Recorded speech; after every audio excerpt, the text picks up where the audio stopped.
Good evening, student. Welcome back to Zoology One Shot video lecture series. Today we will discuss on human health and disease.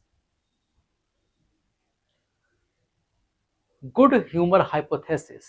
First topic जो हमारा है वो क्या है? Good humour hypothesis. Early Greek like Hippocrates as well as Indian Ayurveda system of medicine. दो लोग हैं यहाँ पर, एक है हिप्पोक्रेट्स और दूसरा है इंडियन आयुर्वेदा. इन दोनों ने मिलकर क्या प्रपोज किया है? Good humour hypothesis. क्या है good humour hypothesis? A state of body and mind, state of body and mind where there was a balance of certain humours. और बॉडी और हमारा जो माइंड है, इन दोनों के बीच में जो फ्लूइड है उनका क्या है? एक certain balance. Humours means fluid का एक क्या है? Certain balance. It was thought that person with black bile, ऐसा व्यक्ति जो ब्लैक बाइल वाला होगा, belongs to hot personality and would have fevers. और इन्होंने बताया कि जो व्यक्ति जिसका ब्लैक बाइल होगा, वो व्यक्ति की पर्सनालिटी हॉट होगी, वो एग्रेसिव होगा, गुस्सेल होगा और उसको क्या रहेगी? फीवर. ये पॉइंट थोड़ा गड़बड़ा गया इनका. बाकी पॉइंट तो ठीक थे लेकिन ये पॉइंट इसमें गड़बड़ा गया यहाँ पर. तो ये थी गुड ह्यूमर हाइपोथेसिस कि हमारे कुछ बॉडी फ्लूइड्स हैं, वही हमारे बॉडी और माइंड्स को क्या करते रहते हैं? बैलेंस करते रहते हैं और हेल्थ को मेंटेन करते हैं. विलियम हार्वे एक साइंटिस्ट थे. The discovery of blood circulation by William Harvey using experimental method and demonstrations of normal body temperature in persons with black bile using thermometer disproved the good humor hypothesis of health.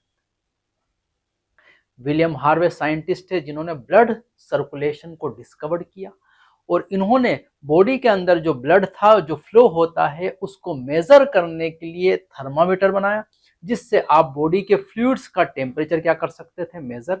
और इन्होंने बताया कि जिसका black bile था उसके body का temperature भी वही था जो नॉर्मल व्यक्ति होता है. इसका मतलब गुड ह्यूमर हाइपोथेसिस क्या हो गई? फेल. किसने फेल की है? विलियम हार्वे ने. In later years biology state that, बाद में बायोलॉजी की बात करें, mind influences through neural system and endocrine system. दो इंपॉर्टेंट चैप्टर है हमारे पास, neural system nervous system and endocrine system glands and hormones. और ये दोनों सिस्टम किसको अफेक्ट करते हैं? माइंड को. न्यूरल सिस्टम ब्रेन और हार्मोन दोनों किसको अफेक्ट कर रहे हैं? माइंड्स को. our immune system and that our immune system maintain our health. और जो हमारा इम्यून सिस्टम है, डिफेंस सिस्टम है, वो भी हेल्थ को क्या रखता है? Maintain. Hence mind and mental state can be affect our health. तो हमारी हेल्थ को कौन अफेक्ट करता है? माइंड और मेंटल स्टेट. हमारा माइंड और हमारे मेंटल स्टेट की हम किस स्टेट में है, वो हमारी हेल्थ को क्या करते हैं? अफेक्ट. ये बाद में बायोलॉजी में मालूम पड़ा है. आगे चलें. Health is affected by, health किस किस से अफेक्टेड होती है? यहाँ पर 3 रीजन दिए एनसीईआरटी ने. Genetic disorders, infections and lifestyle. Genetic disorder कैसे हेल्थ को अफेक्ट करता है? Deficiencies with which child is born and deficiency defects which child inherits from parents and from birth. आप जानते होंगे कि पिताजी की सारी संपत्ति किसको मिल जाती है? लड़के को, विरासत में.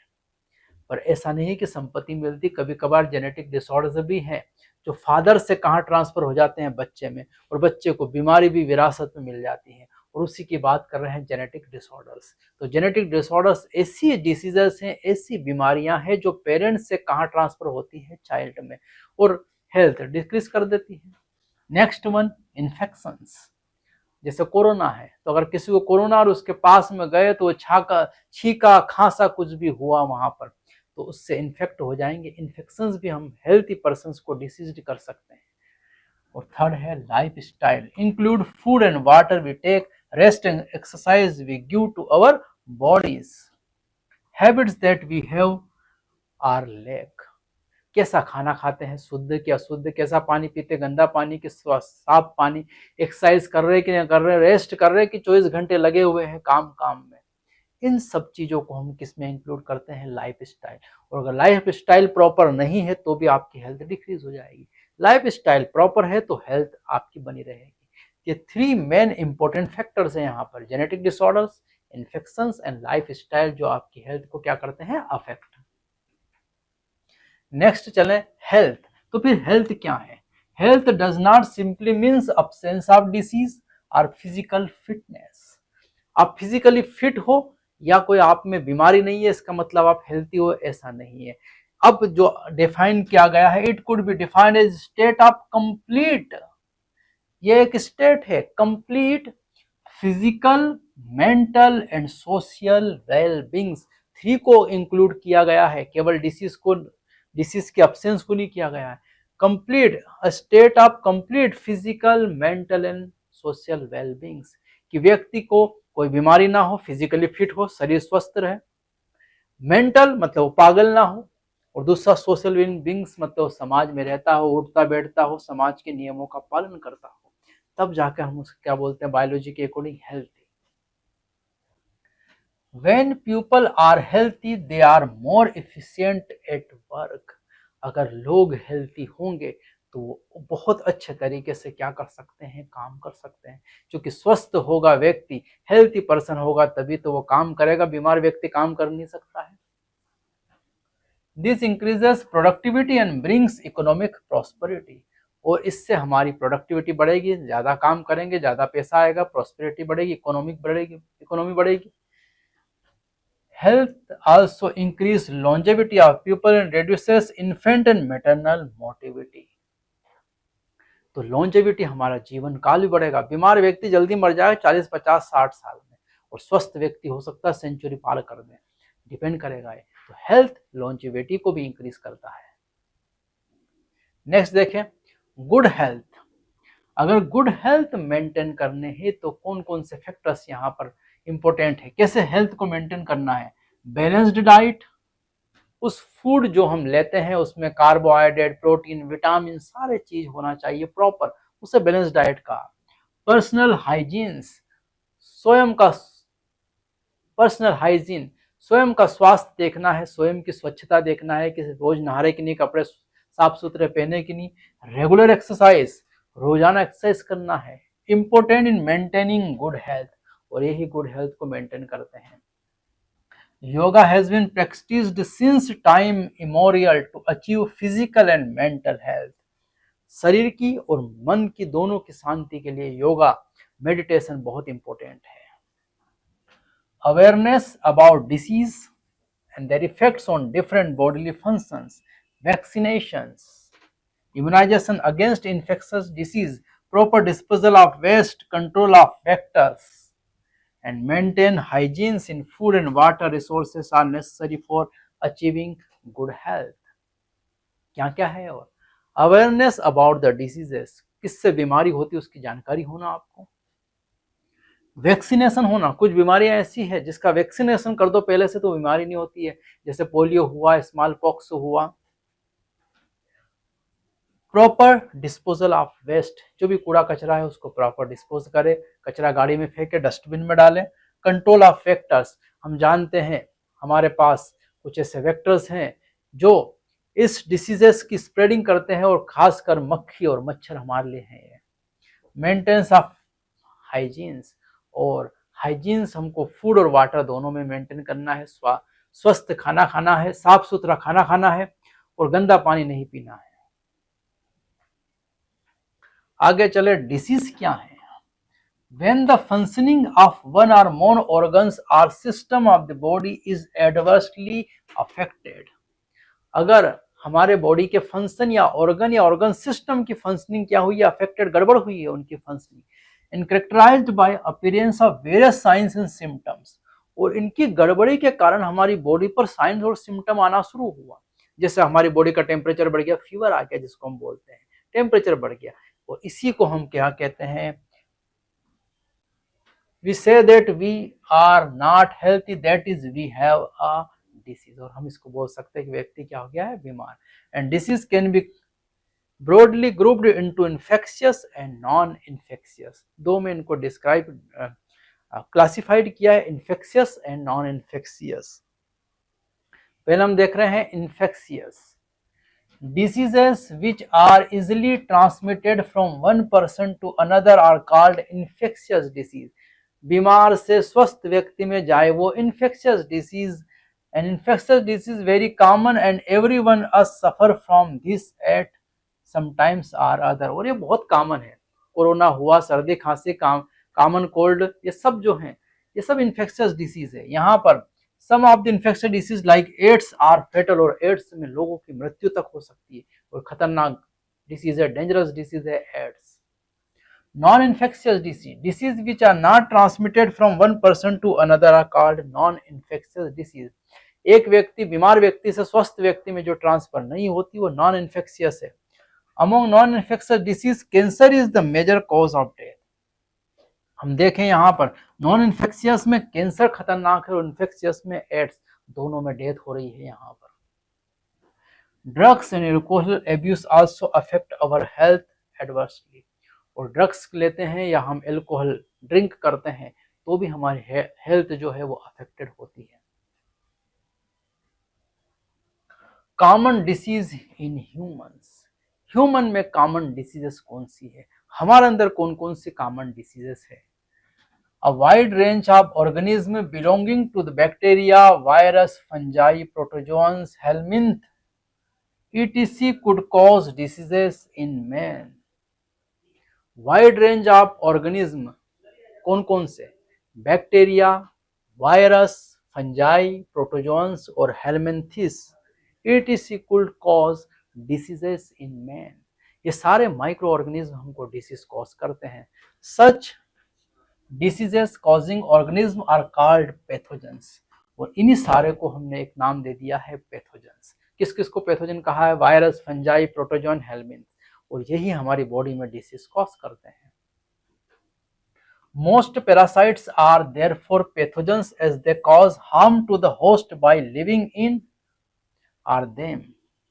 ऐसे पैथोजन जो हमारी बॉडी के अंदर रहते हैं, बॉडी के बाहर रहते हैं, तो जिसकी बॉडी पर रहेंगे उसको होस्ट कहा है, और होस्ट को ये हार्म करेंगे, नुकसान पहुंचाएंगे। The pathogens can enter our body by various means, और ये पैथोजन हमारी बॉडी में कई तरीकों से अंदर जा सकते हैं। Multiply and interference with the normal vital activities, और ये जब इंटर हो जाते हैं तो वहां जाकर अपनी जनसंख्या बढ़ाते हैं और व्यक्ति को वाइटल एक्टिविटीज जो हमारी चल रही है, जीवन की क्रियाएं, उनको अफेक्ट करते हैं।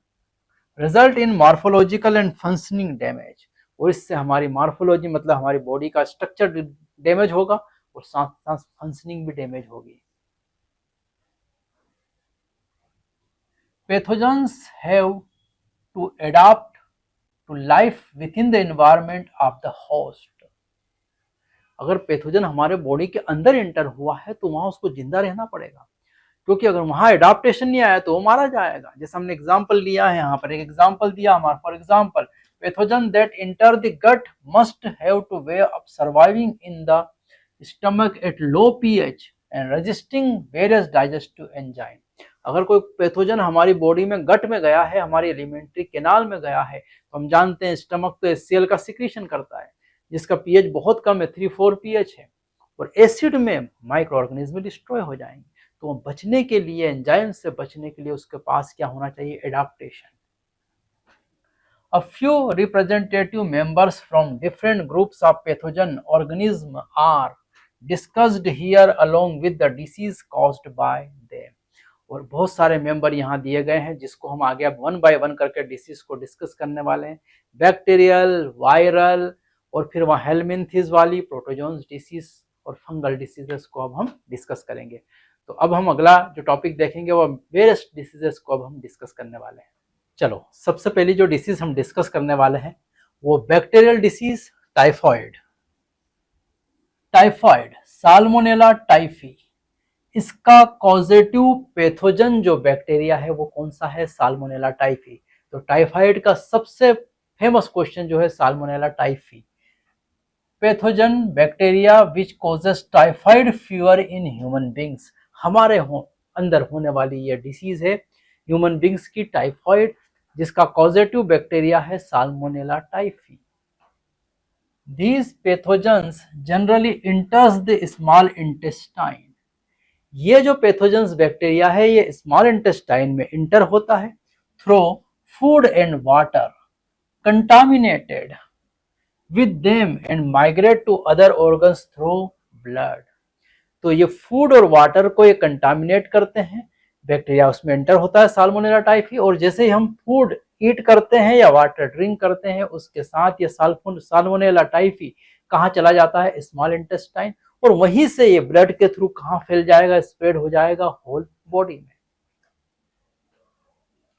कॉमन सिम्टम्स, टाइफाइड के क्या क्या सिम्टम्स होंगे? Sustain high fever 39 to 40 degree Celsius, बहुत ज्यादा टेम्परेचर बॉडी का इंक्रीज हो जाएगा। वीकनेस आएगी, स्टमक पेन, पेट में दर्द होगा, स्टमक पेन होगा। कॉन्स्टिपेशन, कॉन्स्टिपेशन आएंगे, मरोड़े आएंगे आपको। हेडेक, सिर दर्द होगा। लॉस ऑफ एपेटाइट, आपको भूख नहीं लगेगी। And some of the common symptoms of this disease, और इसके सब कॉमन सिम्टम्स हैं। इंटेस्टाइनल परफोरेशन एंड डेथ में अकर सीवियर केसेस, और जब टाइफाइड बहुत ज्यादा सीवियर हो जाती है तब इंटेस्टाइनल परफोरेशन, क्योंकि इंटेस्टाइन में ही जाता है और इस इंटेस्टाइन में ऐसे पोर हो जाते हैं, छिद्र हो जाते हैं, इवन डेथ भी हो सकती है। तो ये सीवियर सिम्टम्स है किसके, टाइफाइड के। Typhoid fever could be confirmed by Widal test, ये सबसे फेमस क्वेश्चन है कि टाइफाइड फीवर है कि नहीं, ये कौन सा टेस्ट लगाते हैं, विडाल टेस्ट, ब्लड का टेस्ट है Widal test. A classic case in medicine that of Mary Mallon, nickname typhoid Mary, is worth mentioning here. एक इस टाइफाइड से रिलेटेड क्लासिक एग्जाम्पल है, केस है यहाँ पर, मेरी मेलन, या उसी का नाम ही रख दिया है टाइफाइड मेरी। ये सी वास अ कुक बाय प्रोफेशन, और ये वो एक रसोइया थी अपने काम से, and was a typhoid carrier who continue to spread typhoid for several years through the food she prepared. और जो खाना बना रही थी वो औरत, उसी खाने के माध्यम से कई सालों तक उसने किसको स्प्रेड किया है, टाइफाइड को, और वो कैरियर थी, खुद को कुछ नहीं हुआ, वो फैलाती गई टाइफाइड फीवर को। तो ये टाइफाइड का एक इंपॉर्टेंट केस है यहाँ पर, और टाइफाइड का कंफर्मेशन है विडाल टेस्ट। चलो आगे चले यहाँ पर। अगली डिसीज है बैक्टीरियल, वो है निमोनिया। वैसे निमोनिया एडल्ट में नहीं होता, बच्चों में ही होता है। Bacteria like streptococcus pneumoniae and haemophilus influenzae are responsible for disease pneumonia in human which infects the alveoli, air filled sacs of the lungs.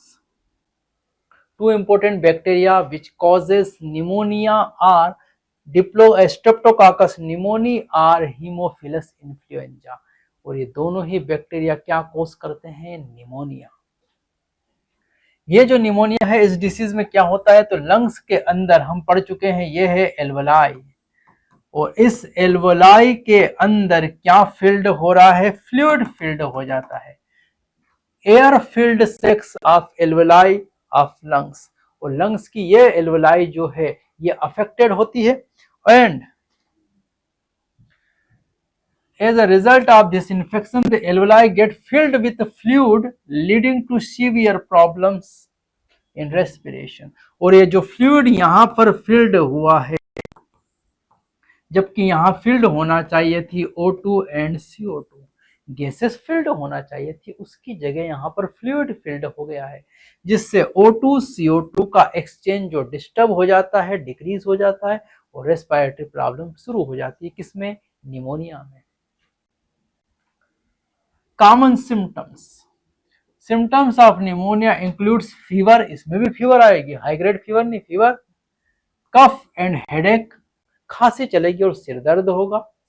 In severe cases, the lips and fingers nail may turn gray to bluish in color, और lips और nails in fingers ये grey से कैसे हो जाते हैं, blue colour के हो जाते हैं।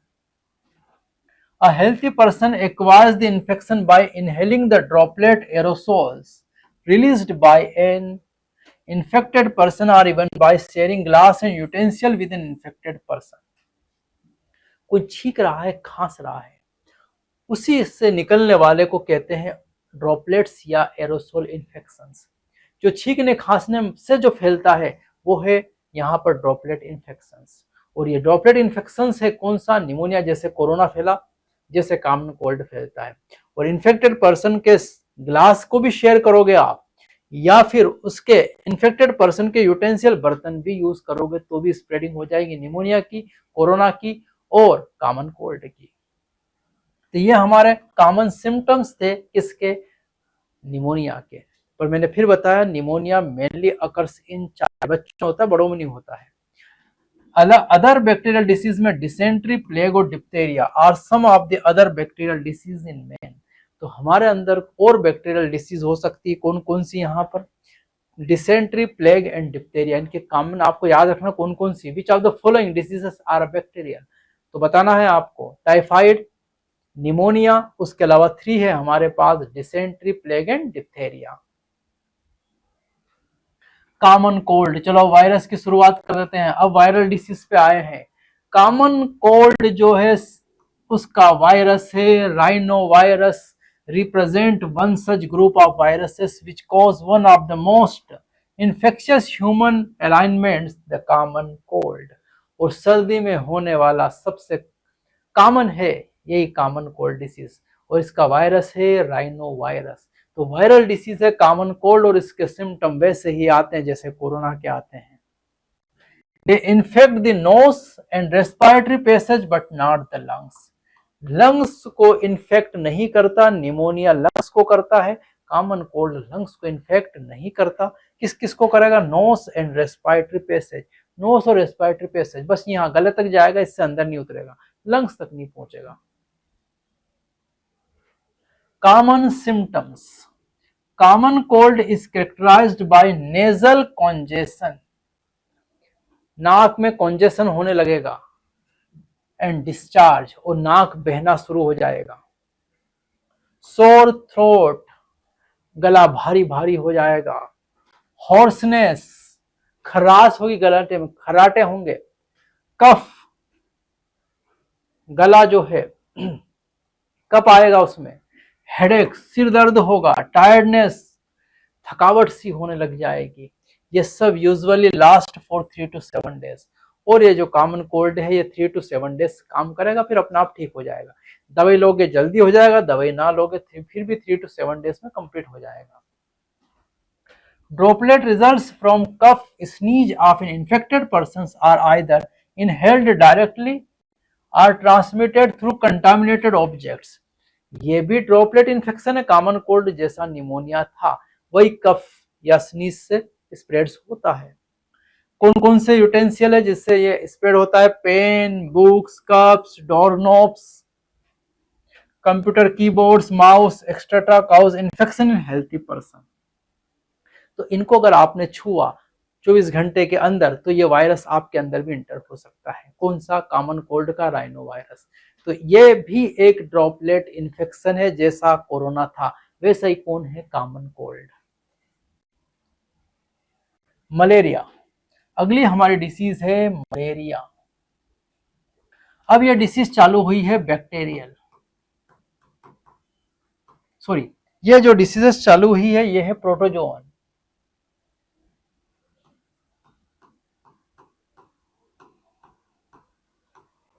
अब हम प्रोटोजोन डिसीज की बात कर रहे हैं। जो हमारी वायरल डिसीज थी उनका डिस्कशन कर लिया हमने, एक ही वायरल डिसीज पड़ी कॉमन कोल्ड। अब मलेरिया में अगर हम देखें यहाँ पर, you might have heard about the malaria, a disease man has been fighting since many years. कई दिनों से लोग मलेरिया से लड़ रहे हैं, जंग लड़ रहे हैं। Plasmodium, a tiny protozoan is responsible for this disease.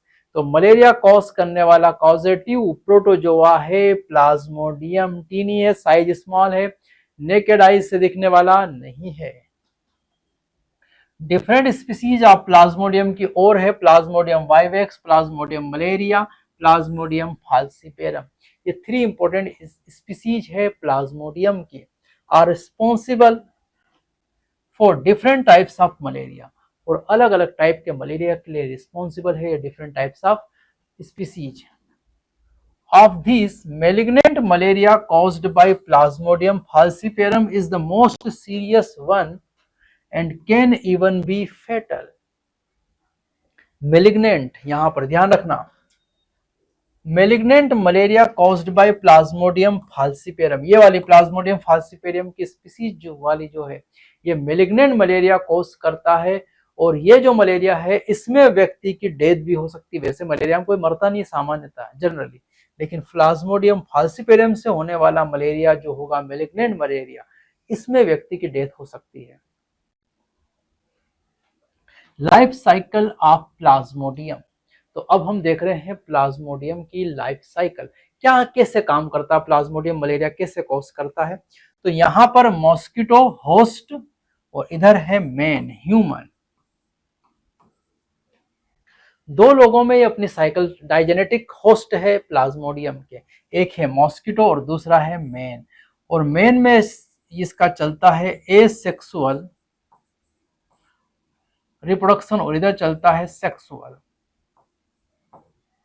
Sexual reproduction occurs in malaria and asexual reproduction occurs in man. तो ह्यूमन बींग्स में एसेक्सुअल और मॉस्किटो में होगा वो कौन सा रिप्रोडक्शन होगा, सेक्सुअल। चलो कैसे काम करता है इसका साइकिल में यहां समझा रहा हूं आपको, फिर इसको हम पढ़ के भी देख लेंगे जो एनसीईआरटी ने दिया है। जैसे ही इन्फेक्टेड मॉस्किटोस का मॉस्किटो बाइट करता है किसको, हेल्थी पर्संस को।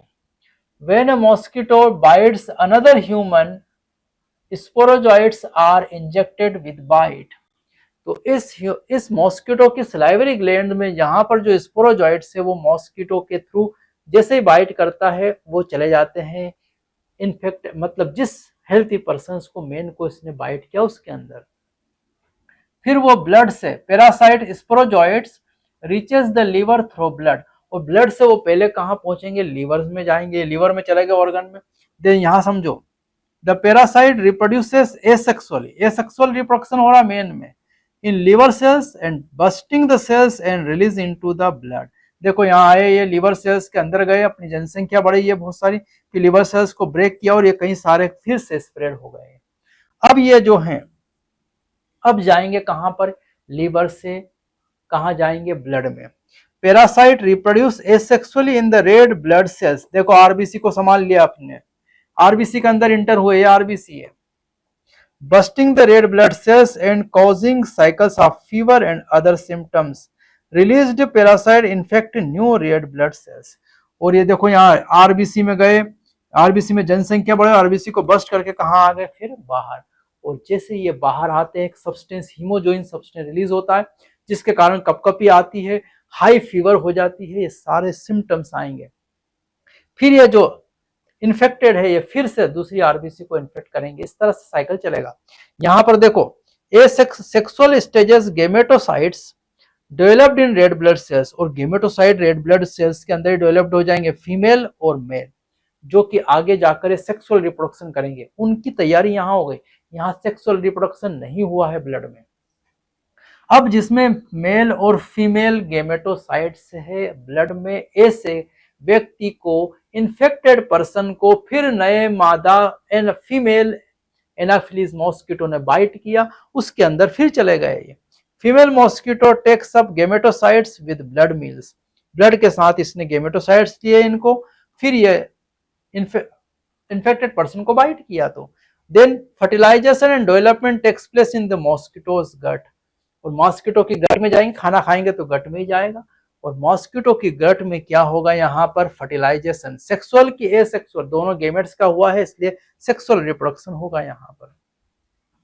फिर देखो अगली स्टेज यहाँ पर आया है, mature infective stage sporozoites escape from the gut and migrate to the mosquito salivary gland, और गट में स्पोरोजॉइड्स का फॉर्मेशन होगा और वो माइग्रेट कहाँ हो जाएंगे, सलाइवरी ग्लैंड्स में, और फिर साइकिल चालू हो जाएगा। ऐसे ह्यूमन बींग्स की इन्फेक्टिव स्टेज कौन है, स्पोरोजॉइड्स। स्पोरोजॉइड्स ह्यूमन बींग्स को इन्फेक्ट करता है। ये पूरा लाइफ साइकिल है। अब पढ़ के देख लेते पूरा life cycle. Plasmodium enters the human body as sporozoites. Infections form through the bite of infected female Anopheles mosquito. और फीमेल एनाफिलीज मॉस्किटो जो है वो कैरियर है प्लाज्मोडियम वाइवेक्स का, और वही sporozoites infected stage healthy persons को बाइट करने से एंटर होते हैं। Parasites initially multiply within the liver cells, मैंने बताया पहले कहाँ मल्टीप्लाई होते हैं, लिवर सेल्स में asexually, and attacks the red blood cell, फिर आरबीसी पर अटैक करेंगे, रिजल्ट इन द रैप्चर, और इसको रैप्चर कर देंगे आरबीसी को। The rupture RBC is associated with release of toxic substance hemojoin. मैंने अभी बताया जैसे आरबीसी ब्रेक डाउन होगा हीमोजोइन टॉक्सिक सब्सटेंस रिलीज करेगा, which is responsible for the chill and high fever recurring every 3 to 4 days. और high fever आएगी, कपकपी आएगी, ठंडी लगेगी, और ये 3-4 दिन में रिपीट करने लग जाएगा, इसी के कारण, हीमोजोइन सब्सटेंस के कारण। When a female Anopheles mosquito bites a infected person, अब फिर से अगला फीमेल एनाफिलीज मॉस्किटो ने इन्फेक्टेड पर्सन को बाइट किया, this parasite enters the mosquitoes body and undergo further development, और ये मॉस्किटो की बॉडी में गट में पहुंच जाएगा, जहां पर जाके आगे वर्क करेगा। The parasites multiply within them to form sporozoites that are stored in their salivary glands, और ये गट में जाकर मल्टीप्लाई करेगा, अपनी जनसंख्या बढ़ाएगा, और वहां से ट्रांसफर कहां हो जाएगा, सलाइवरी ग्लैंड में। और कौन ट्रांसफर होगा, sporozoites. When these mosquitoes bites a human, the sporozoites are introduced into his or her body. और अगर इसी एनाफिलीज ने जिसमें सलाइवरी ग्लैंड में स्पोरोजॉइट्स भरे हैं हेल्थी पर्सन को बाइट किया तो उसके ब्लड में एंटर हो जाएंगे, thereby initiating the events mentioned अब, और फिर से साइकिल चालू हो जाएगा। It is interesting to note that the malarial parasite requires 2 hosts, human and mosquito, to complete its life cycle. और हम जानते हैं इसको 2 होस्ट चाहिए, एक ह्यूमन और एक mosquito. Female anopheles mosquito is the vector transmitting agent to, और फीमेल एनाफिलीज मॉस्किटो ही इस प्लाज्मोडियम का ट्रांसमिटिंग एजेंट है, वेहिकल है जिस पर ये प्लाज्मोडियम चलता है।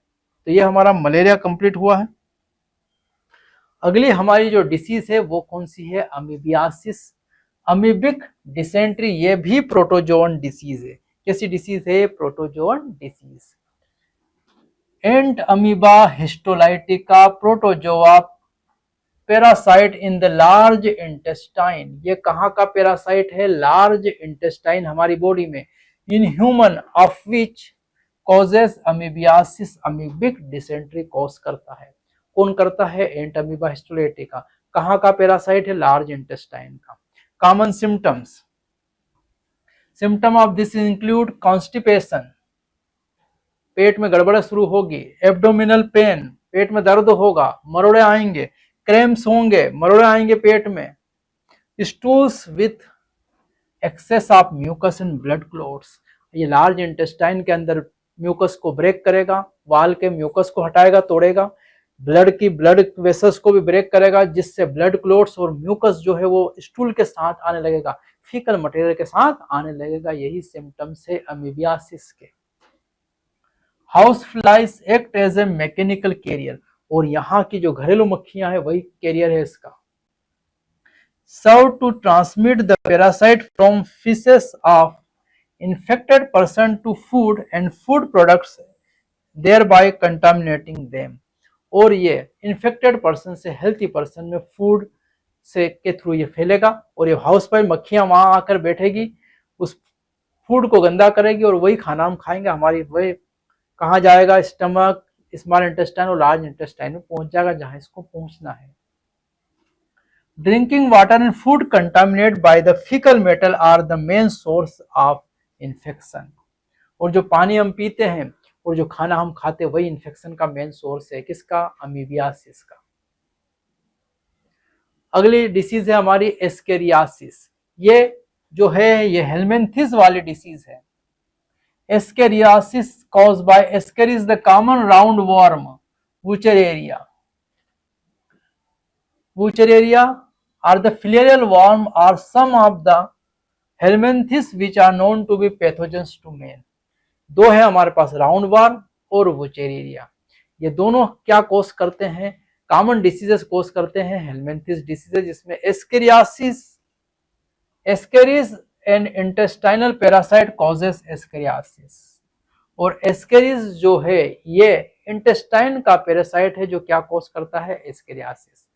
ये दोनों के दोनों जो वुचेरेरिया और राउंड वार्म एस्केरिस जो है ये दोनों एस्के हेलमिंथिस के मेंबर्स है, जिसको हमने क्लासिफिकेशन में इसको डिस्कस करेंगे, कर चुके हैं ऑलरेडी क्लासिफिकेशन में इसको discuss.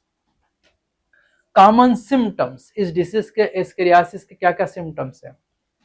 Symptoms of this disease include internal bleeding, क्योंकि ये इंटेस्टाइन का पैरासाइट्स है तो ये ब्लड वेसल्स को ब्रेक करेगा और इंटरनल ब्लीडिंग करवाएगा, मस्कुलर पेन होगा, मसल्स में पेन होगा यहाँ पर, फीवर, एनीमिया, फीवर आएगी, एनीमिया, ब्लड की कमी होगी क्योंकि ब्लड लॉस हो रहा है यहाँ पर, blockage of the intestinal passage, और इंटेस्टाइनल के पैसेज को भी ये क्या करेगा, ब्लॉक, क्योंकि तोड़फोड़ बहुत चल रही है इसके द्वारा। The eggs of parasites are excreted along with the faeces, faecal material के साथ इस पैरासाइट्स के एग कहाँ आते हैं, बॉडी से बाहर। And infect persons which contaminate soil, water and plants, जो सोइल, वाटर और प्लांट्स सबको कंटामिनेट कर देते हैं इसके egg. A healthy person acquires this infection through contaminated water, vegetable and fruits, etc. और अगर हेल्थी पर्सन को ये एस्केरियासिस स्प्रेडिंग हो रही किसके थ्रू होगी, कंटामिनेटेड वाटर, वही एग से कंटामिनेटेड वाटर, या फिर वेजिटेबल, सब्जियां खाई जिस मिट्टी में जहां पर ये एस्केरियासिस के एग थे, और फ्रूट्स। इन सबसे इन्फेक्टेड पर्सन से हेल्थी पर्सन में इसकी क्या हो जाती है, स्प्रेडिंग। तो ये हमने पहली डिसीज देखी है। अगली जो हम डिसीज देखेंगे हेलमिंथिस की, वो रहेगी वुचेरेरिया की डिसीज। अगली जो हमारी हेलमिंथिस डिसीज है उस हेलमिंथिस डिसीज का नाम है एलिफेंटियासिस और फिलेरासिस। मैंने जैसा बताया अभी आपको कि 2 डिसीजेस हैं जो हेलमिंथिस कोज करता है। इससे पहले वाली जो हमने डिसीज देखी एस्केरियासिस, और ये दूसरी डिसीज है एलिफेंटाइसिस और फिलेराइसिस। एलिफेंटाइसिस नाम ही इसलिए रखा है कि इसमें जो व्यक्ति का लेग है, पैर है, वो स्वेल होकर हाथी के पांव जैसा हो जाता है, इसलिए इस डिसीज का नाम ही एलिफेंटाइसिस और फिलेराइसिस।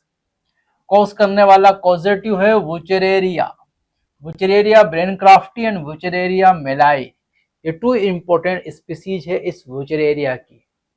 The filarial worms cause a slowly developing chronic inflammation of the organs in which they live for many years, usually the lymphatic vessels of the lower limbs, and the disease is called elephantiasis or filariasis. तो बहुत famous question आते हैं first कि ये फिलेराइसिस disease जो है ये कौन कोस करता है, वुचेरेरिया या फिलेरियल वर्म। सेकंड क्वेश्चन यहाँ से आता है कि ये जो वुचेरेरिया है ये कैसे, कहां पर इन्फेक्शन कॉज करता है। ये हमारी बॉडी में इन्फेक्शन कॉज कहां करेगा, लिम्फेटिक वेसल्स में। लिम्फेटिक वेसल्स को ब्लॉक करता है और इससे वहां पर स्वेलिंग होती है और पैर ऐसा स्वेल हो जाता है। कहां इन्फेक्ट करेगा, कमर से नीचे वाले हिस्से में।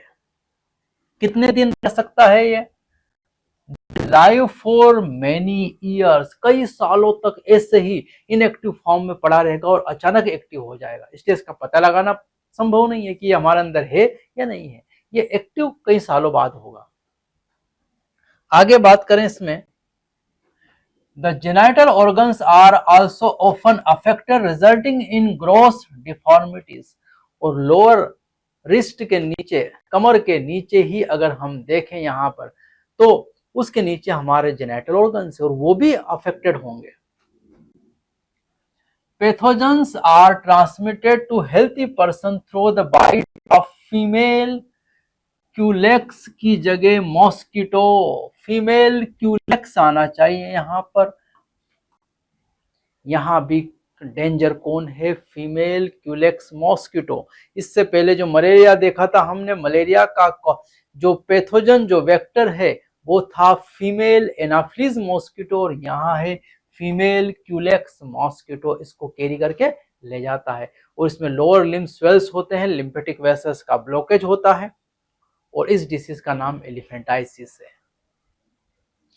अगली डिसीज हम देखें तो अब फंगल डिसीज चालू होती है, ringworm. Many fungi fungal disease है belongs to the genera microsporum, trichophyton and epidermophyton are responsible for ringworms. Genus या जेनरा है यहाँ पर 3, माइक्रोस्पोरम, ट्राइकोफाइटोन एंड एपिडर्मोफाइटोन, ये तीनों पूछी जाती है आपको ऑप्शन के फॉर्म में, जो रिंगवॉर्म कॉज करता है।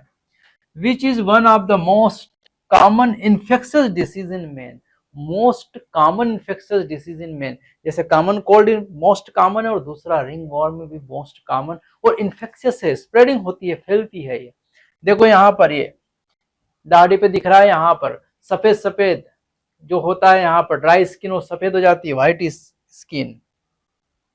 क्या क्या सिम्टम्स आते हैं? Appearance of dry and scaly lesions on various parts of the body. Dry and scaly lesions बनते हैं से स्केली और ड्राई हो जाते हैं, सूख जाते हैं।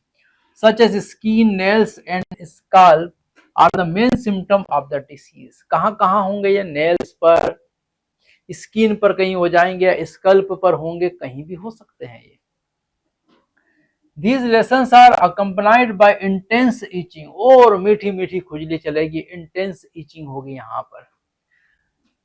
Heat and moisture help this fungi to grow, और हीट और मॉइस्चर, गर्मी के मौसम में पसीना आता है तो ये दोनों चीजें इसके ग्रोथ के लिए क्या करते हैं? फेवरेबल है, heat and temperature, which makes them thrive in skin fold such as those in the groin or between the toast.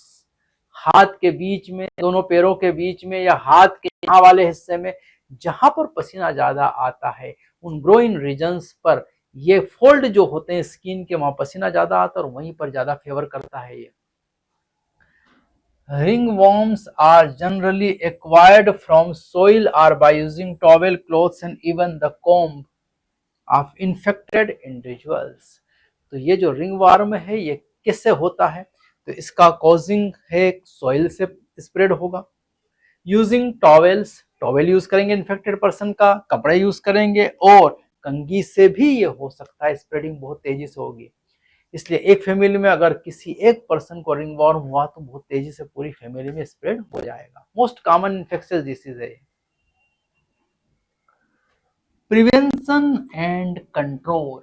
अब हम इन डिसीज जो है इनको कैसे प्रिवेंट कर सकते हैं, कैसे कंट्रोल कर सकते हैं, उसी के मेजर दिए हैं एनसीईआरटी में। यहाँ पर measures for personal hygiene includes keeping the body clean, consumptions of the clean drinking water, food, vegetable, fruits etcetera. तो पर्सनल हाइजीन, साफ सुथरा हमारा रहना, अच्छा खाना खाना, अच्छा पानी पीना, स्वच्छ पानी पीना, सब्जियां, फल फ्रूट स्वस्थ खाना, बस यही हम इन बीमारियों से बच सकते हैं। Public hygiene includes proper disposal of waste and excreta. Public hygiene में देखें, पर्सनल हाइजीन तो हटा देख लिया हमने, पब्लिक हाइजीन में proper disposal of waste material का प्रॉपर डस्टबिन में डालना, periodic cleaning and disinfection of water reservoirs, ponds, pools and tanks, and observing standard practices hygiene in public creating। तो जहां जहां पानी इकट्ठा करता है उसकी प्रॉपर क्लीनिंग होना बहुत ज्यादा आवश्यक है।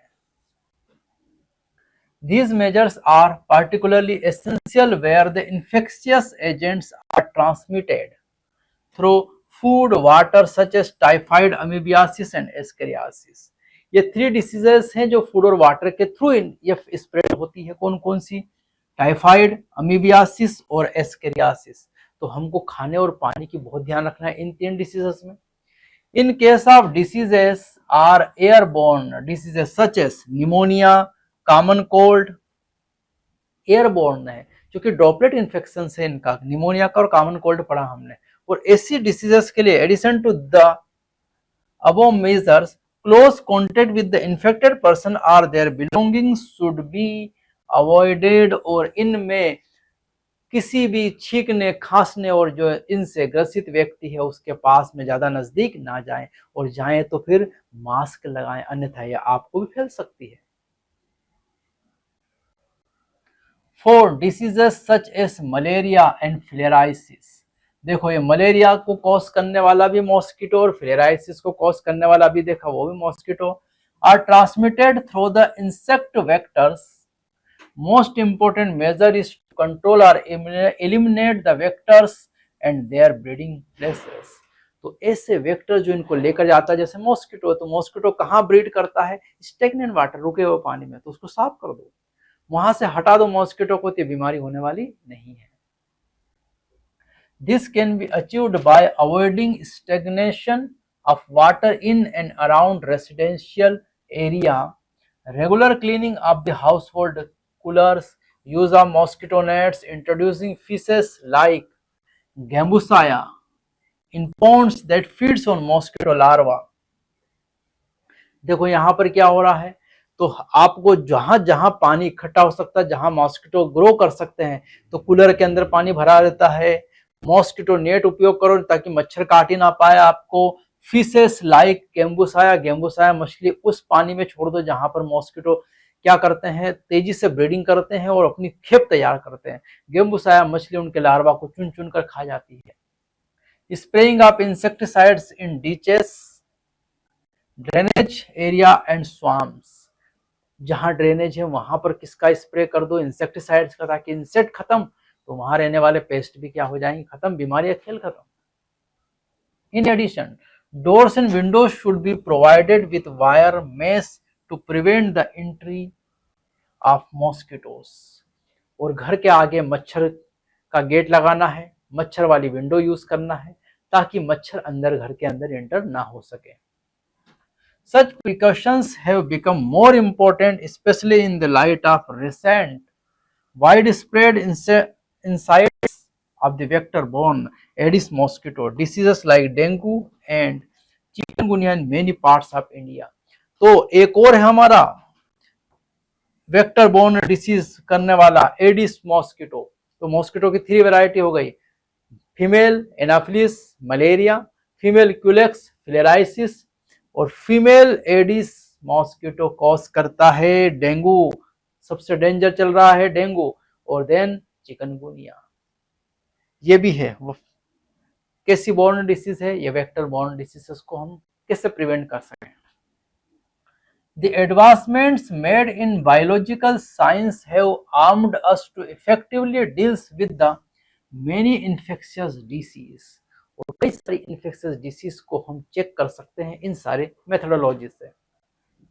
The use of vaccines and immunization programs have enabled us to completely eradicate deadly diseases like smallpox।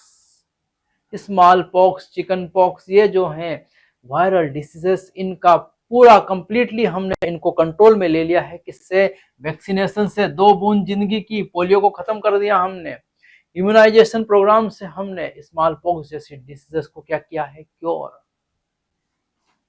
A large number of other infectious disease like polio, diphtheria, pneumonia and tetanus have been controlled to a large extent by the use of vaccine। ध्यान रखना, vaccine से हमने किस किस disease को control किया है, polio, diphtheria, pneumonia और टिटेनस। ये पूछा जाएगा, which are the following group of disease controlled by vaccine, polio, diphtheria, pneumonia and tetanus. Malaria नहीं, मलेरिया नहीं है, ध्यान रखना, ऐसे क्वेश्चन पूछे जाएंगे।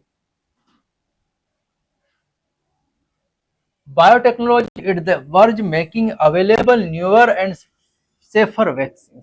और बायोटेक्नोलॉजी से हम सेफ वैक्सीन बना सकते हैं। और बायोटेक्नोलॉजी से जो वैक्सीन हमने सबसे पहली बनाई है वो बनाई है हेपेटाइटिस बी की वैक्सीन। Discovery of antibiotics and various other drugs have also enabled us to effectively treat infectious diseases. और एंटीबायोटिक्स और अदर ड्रग्स जो हमने यूज किया है उनसे भी हम इन डिसीजेस को क्या कर सकते हैं, हटा सकते हैं। तो ये कंट्रोल और प्रिवेंशन चल रहा है। अब हम चलते हैं, अगला हमारा टॉपिक है इम्यूनिटी। क्या है हमारा डिफेंस सिस्टम, क्या है हमारी immunity. The body is able to defend itself from the most of these foreign agents. This overall ability of the host to fight the disease causing organism confirmed by the immune system is called immunity. ये body की ability है कि वो disease causing pathogens के against लड़ती है और उसको उसको डिसीज कॉज करने से चेक करती है, और उसी को क्या कहा जाता है, इम्यूनिटी। इम्यूनिटी को देसी भाषा में अगर हम बोले तो ये हमारी बॉडी का डिफेंस सिस्टम है, आर्मी है। कितने टाइप्स की है? 2 टाइप्स की इम्यूनिटी यहाँ प्रेजेंट है। One is innate immunity and another one is acquired immunity. Innate immunity and acquired immunity, 2 types की इम्यूनिटी है। Innate immunity. Innate immunity is non-specific type of defense that is present at the time of birth. Specific type है ये, जो केवल कब present है? At the time of birth पे ही present होती है, बर्थ के साथ मिलती है, आपको कहीं से अर्जित करने की जरूरत नहीं है। This accomplished by providing different types of barrier to the entry of foreign agent into our body. Innate immunity consists of 4 types of barrier, और ये हमारी बॉडी में बैरियर फाटक लगाती है ताकि कोई डिसीज अंदर इंटर ना कर पाए। और यहाँ 4 टाइप्स के बैरियर है जो आपसे कई बार क्वेश्चन के फॉर्म में पूछे जाते हैं। फर्स्ट बैरियर है physical barrier. Skin on our body is the main barrier which prevents entry of the microorganism. हमारी बॉडी पर स्किन जो है वो मेन बैरियर है जो माइक्रो ऑर्गेनिज्म के एंट्री को चेक करता है। दूसरा बैरियर यहाँ पर है mucus coating of the epithelial lining of the respiratory tract पर, जहां से हम श्वास लेते हैं, गैस्ट्रोइंटेस्टाइनल ट्रैक्ट जहां पर हम खाना खाते हैं, एंड यूरिनोजेनाइटल ट्रैक्ट जहां से यूरिन बॉडी से बाहर जाता है और स्पर्म और ओवम भी बॉडी से अंदर या बाहर आते जाते रहते हैं, वो वाली प्लेस पर क्या है, mucus coating. Help in trapping microbes entering our body, और माइक्रोब्स जो हमारी बॉडी में एंटर हो सकते हैं उनको चेक करते हैं। स्किन और म्यूकस फिजिकल बैरियर में है। फिजियोलॉजिकल बैरियर, फिजिकल बैरियर मतलब रखे हुए हैं ये। फिजियोलॉजिकल बैरियर मतलब हमारा बॉडी कुछ करके माइक्रो ऑर्गेनिज्म को चेक करता है। जैसे यहाँ देखे पहले एसिड इन स्टमक, जैसे आपने खाना खाया वहां HCl सिक्रेट होगा और माइक्रो ऑर्गेनिज्म को डिस्ट्रॉय कर देगा। सलाइवा इन द माउथ, खाना जैसे मुंह में जाएगा सलाइवा सिक्रेट होगा, उसमें भी माइक्रोब्स को मारने के लिए एसिड सिक्रेट होंगे, एंजाइम सिक्रेट होंगे। टीयर्स फ्रॉम द आईज, और जैसे आंख में कुछ कचरा गिर जाता आंसू आने लगते, आंसू में भी हमारे ऐसे एंजाइम्स हैं जो माइक्रोब्स को डिस्ट्रॉय करते हैं। अगला है cellular barriers. Certain types of leukocytes, WBC of our body like polymorphonuclear leukocytes, PMNL neutrophils, ये पहला हमारा सेलुलर बैरियर से मतलब सेल्स हैं जो बैरियर का काम करती है। पहली सेल है हमारी neutrophils PMNL, monocytes second cell है, natural killer cell third type of lymphocytes in the blood, as well as macrophages, ये 4 in tissue can phagocytes and destroy microbes. तो माइक्रोब्स को डिस्ट्रॉय करने वाली 4 सेल्स है हमारे पास सेलुलर बैरियर में। First PMNL neutrophils, second monocytes, third killer cells, fourth macrophages. और ये सभी जो हैं सेल्स, इसमें कुछ तो WBC वाली सेल्स है यहाँ पर, और ये टिश्यूज में मिलती है मैक्रोफेजेस। तो ये सेल्स डिस्ट्रॉय करेगी माइक्रो ऑर्गेनिज्म को। फोर्थ है cytokine barriers. Virus infected cells secrete proteins called interferons. Interferons वो प्रोटीन है जो वायरस इन्फेक्टेड सेल्स सिक्रेट करती है to protect non infected cells from further viral infection. फिर से वायरल इन्फेक्शन ना हो जाए उसको रोकने के लिए इंटरफेरॉन्स का सिक्रेशन किया जाता है। नेक्स्ट है हमारी एक्वायर्ड इम्यूनिटी। अभी हमने देखा है इन्नेट इम्यूनिटी और अब हम डिस्कस कर रहे हैं acquired immunity. Acquired immunity is on other hand is pathogen specific. ये पैथोजन स्पेसिफिक होती किस तरह का माइक्रो ऑर्गेनिज्म आया उससे कैसे लड़ना है। It is characterised by memory, और उसकी याददाश्त भी रखती है कि जो पैथोजन आया है वो कौन है, आतंकवादी है कि सामान्य व्यक्ति है। This means when our body encounters a pathogen for the first time, पहली बार अगर इनकाउंटर होता है उस आतंकवादी से, it produces response called primary response which is of low intensity. तो ये उस पैथोजन को पहले पहचानती है, फिर उसके अगेंस्ट एंटीबॉडी बनाती है, फिर लड़ती है। तो इस रिस्पॉन्स में क्या लगता है? टाइम। तो ये कैसा है? स्लो इंटेंसिटी है। इसकी इंटेंसिटी क्या है? स्लो। किसकी? Primary response. लेकिन उसकी मेमोरी छप गई है। अब subsequent encounter with the same pathogen, अगर वो वही पैथोजन फिर से दोबारा आया, elicits a highly intensified secondary or anamnestic response। Secondary response को ही नाम दिया है एनएमनेस्टिक रिस्पॉन्स है ये। और ये रिस्पॉन्स बहुत ही हाई इंटेंसिटी का होगा, क्योंकि उसकी पहचान पहले हो गई। तुरंत मार दिया जाएगा, देखते गोली मारने का आर्डर दिया जाएगा। This is ascribed as the fact that our body appears to have memory of the first encounter। और यही बात सिद्ध करती है कि फर्स्ट इनकाउंटर की मेमोरी हमारे पास टी सेल्स या हमारे पास जो सेल्स हैं उनमें प्रेजेंट है। The primary and secondary immune responses are carried out with the help of two special types of lymphocytes present in our blood, B lymphocytes and T lymphocytes। और हम जानते हैं ब्लड की सेल्स है B and T lymphocytes, और यही primary और secondary response हमारी बॉडी में देते हैं, जो एक्वायर्ड इम्यूनिटी से रिलेटेड है। B lymphocyte produces army of proteins, और B lymphocytes army of proteins बनाती है response to pathogen into our blood to fight with them, और These proteins are called antibodies। ये आर्मी को ही क्या नाम दिया है? एंटीबॉडीज। कौन बनाता है? B lymphocytes. लेकिन the T cells themselves do not secrete antibodies। ये आर्मी नहीं बनाता, but helps in B cell to produce them। लेकिन बी सेल की हेल्प करता है एंटीबॉडी फॉर्मेशन में। कौन? टी सेल्स या टी लिम्फोसाइट सेल्स। और इन टी और बी पर बेस्ड है हमारे टू टाइप्स की इम्यूनिटी। वन इज ह्यूमरल इम्यूनिटी और सेकंड है हमारी सेल मीडिएटेड इम्यूनिटी। दोनों को समझ रहा अभी यहाँ पर। Each antibody molecule has 4 peptide chains, 2 small called light chains and 2 longer called heavy chains। Humoral immunity is totally based on B lymphocytes। किस पर बेस्ड है? बी लिम्फोसाइट्स पर। इसको हम बोल सकते हैं एंटीबॉडी मीडिएटेड इम्यूनिटी भी, क्योंकि बी लिम्फोसाइट्स क्या प्रोड्यूस करती है? एंटीबॉडीज। और उस एंटीबॉडी का हम डायग्राम यहां देख रहे हैं, यह है एंटीबॉडीज। 2 यहां पर है लाइट चेन, देखो यहां पर L2 और H2, ये 2 है यहां पर लाइट चेन, ये दोनों दिख रही लाइट चेन, और ये 2 यहां पर है हैवी चेन। हैवी चेन और लाइट चेन जो है ये किसकी है? पॉलीपेप्टाइड। हेवी और लाइट चेन जो है वो किसकी है? पॉलीपेप्टाइड्स। मतलब प्रोटीन्स की लॉन्ग चेन है ये, पॉलीपेप्टाइड चेन है, लाइट और हेवी चेन।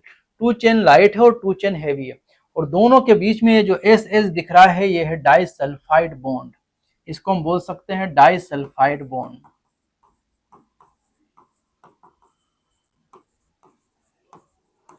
तो ये जो 4 पॉलीपेप्टाइड चेन्स है ये आपस में डाइसल्फाइड बॉन्ड से क्या है? अटैच।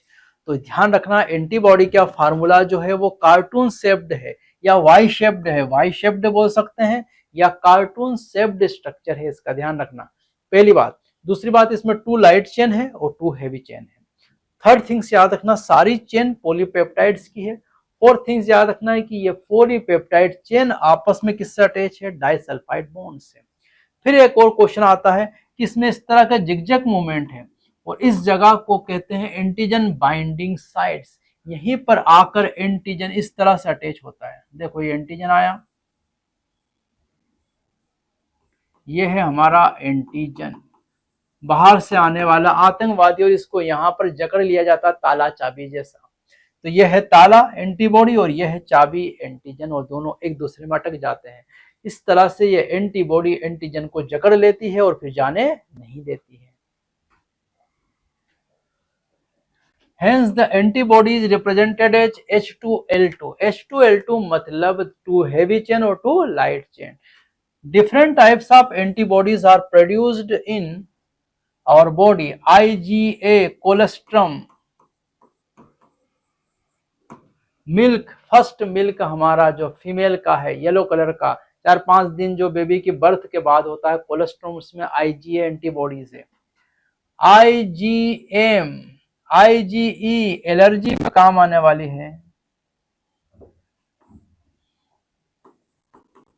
एलर्जी के टाइम पर सीक्रेट होने वाली है आईजीई और आईजीजी। मैक्सिमम एंटीबॉडीज जो है अप्रोक्सीमेशन के साथ कितना परसेंट है, 80% में जो है वो कौन सी है, आईजीजी। मैक्सिमम एंटीबॉडी आईजीजी है। आईजीई जो है वो एलर्जी में काम आती है, और आईजीए कोलेस्ट्रॉल मिल्क में, और आईजीएम जो है बॉडी फ्लूइड्स के लिए वर्क करती है। ये एंटीबॉडी सीक्रेट होती है जिसको बी लिम्फोसाइट्स बनाता है। A cartoon of an antibody is given in the figure. तो फिगर में दिया जैसे मैंने देखा कार्टून ऑफ एंटीबॉडी, एंटीबॉडी का cartoon. Because of this antibodies are found in the blood, the response is also called humoral immune response. और ये सारी एंटीबॉडी जो आर्मी है वो ब्लड में मौजूद होती है, इसलिए इसका नाम ही रखा है ह्यूमरल इम्यून रिस्पॉन्स या एंटीबॉडी मीडिएटेड इम्यूनिटी है। ये डायग्राम देख चुके हैं हम। अब चलते हैं second immunity, cell mediated immune response और cell mediated immunity. T lymphocyte mediated immunity है ये। टोटली किस पर बेस्ड है, टी लिम्फोसाइट्स पर। इससे पहले वाली ह्यूमरल इम्यूनिटी बी लिम्फोसाइट पर बेस्ड थी। Very often when some human organs like heart, eyes, liver, kidney fails to functions satisfactorily, transplantation is the only remedy to enable the patient to live normal life. ध्यान रखना, T lymphocytes के पास है memory.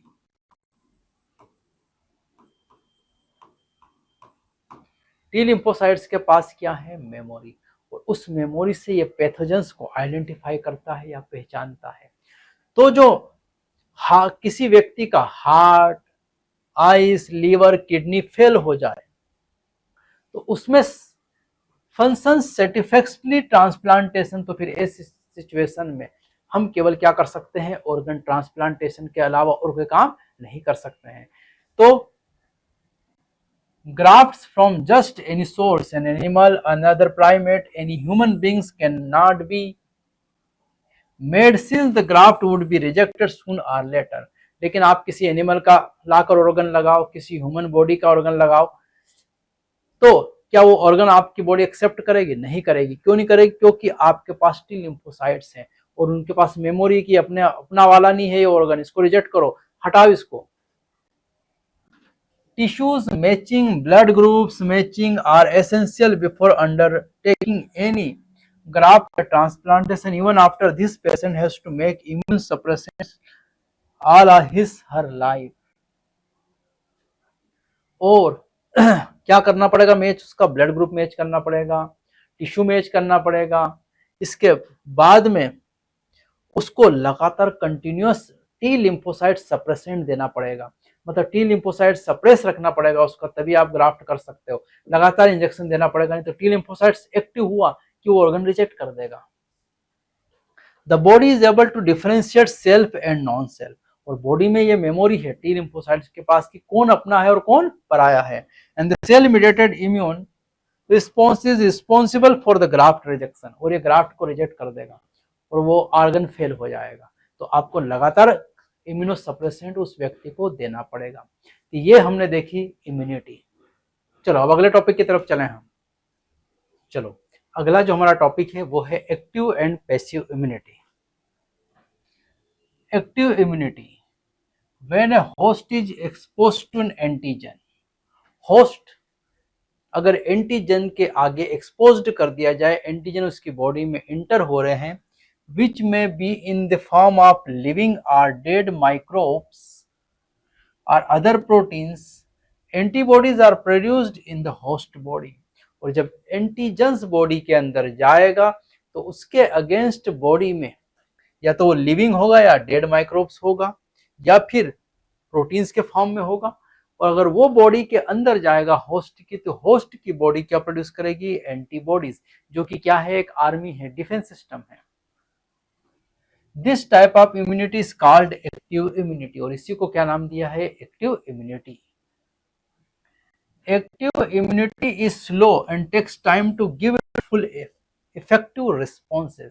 ये तो primary response जैसा ही हुआ कि जैसे कोई होस्ट के अंदर एंटीजन जाएगा तो उसके लिए एंटीबॉडीज बनेगी, पहचान होगी, टी मेमोरी सेल्स उसकी पहचान करेगी, फिर एंटीबॉडीज बनाएगी बी सेल्स, इसमें टाइम लगेगा। तो ये स्लो प्रोसेस है और it takes time to give its full effectiveness. Full effective response देने के लिए टाइम लगाती है। Injecting the microbes deliberately during immunization or infection, organism gaining access into the body during natural infection induces active immunity। तो immunisation, जो immunisation की process है या जो वैक्सीनेशन की प्रोसेस है वो बिल्कुल इसी पर बेस्ड है कि पहले हम उसको इम्यूनाइज करने के लिए उसमें डेड ऑर्गेनिज्म को इंसर्ट करते बॉडी को के अंदर और उसको प्राइमरीली एक्टिव बनाते हैं। तो उसी पर बेस्ड बाकी वैक्सीनेशन में देखेंगे अभी हम आगे।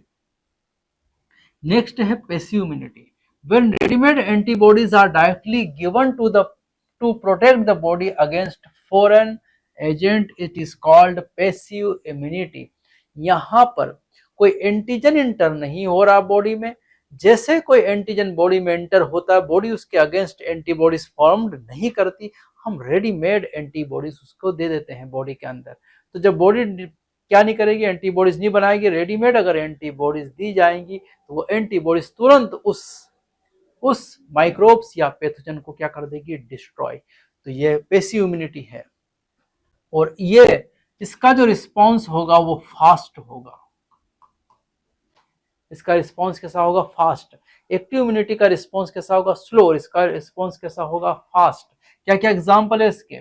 Yellowish fluid colostrum, first milk जो सिक्रेट होता है after birth of baby colostrum, जिसमें mother during initial days of lactational abundant antibodies IgA to protect the infants. और उसमें कौन सी एंटीबॉडी होगी? IgA। ये भी पैसिव इम्यूनिटी है, रेडीमेड इम्यूनिटी मदर देती है बच्चे को। इसके अलावा fetus also receives some antibodies from their mother through the placenta during pregnancy, and these are the some example of passive immunity।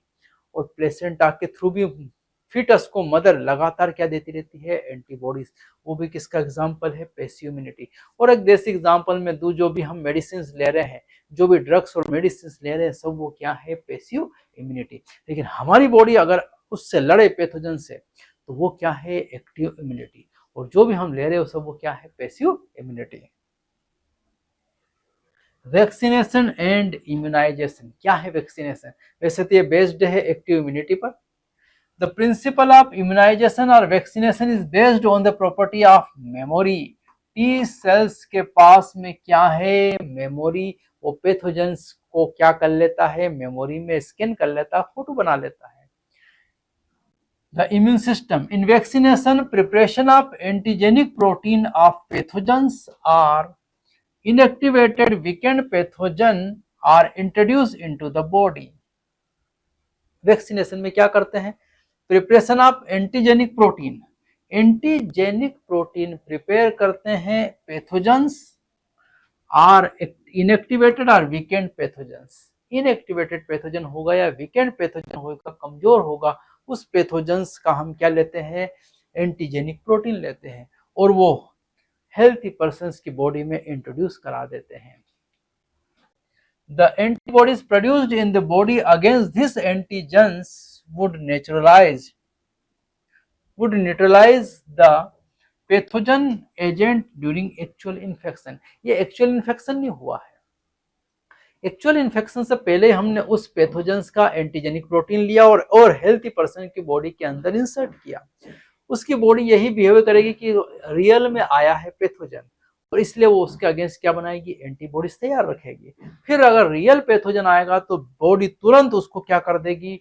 Destroy कर देगी, सेकेंडरी रिस्पॉन्स देगी, क्योंकि प्राइमरी रिस्पॉन्स अपन ने दिलवा दिया है वैक्सीनेशन के थ्रू। तो ये प्राइमरी और सेकेंडरी रिस्पॉन्स का ही मामला है।